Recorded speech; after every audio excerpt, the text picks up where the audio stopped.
I Peak VMS har alle brugere deres eget unikke login. Når du har logget ind, vil du blive mødt af din virksomheds dashboard. I venstre side finder du menuen, hvor du kan se værktøjer og arbejdsdialoger, produkter, ordrer, indkøbsprocesser, forskellige rapporter og admin-dialoger. Nederst i hjørnet finder du også knappen til indstillinger. Dashboardet kan hjælpe med at videregive generel information og holde overblik over arbejdsopgaver i din virksomhed.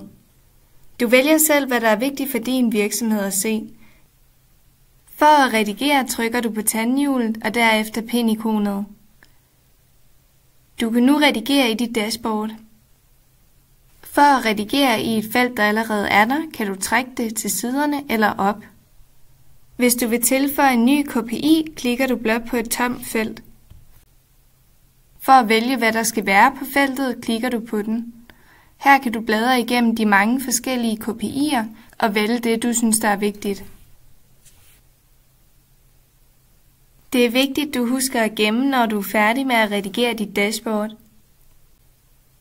Hvis du ønsker at have flere dashboards, kan du tilføje det ved at trykke på plusset oppe i højre hjørne. Du kan skifte mellem dine dashboards til venstre. Du kan også fjerne browseren ved at klikke på F11 på dit tastatur. God fornøjelse!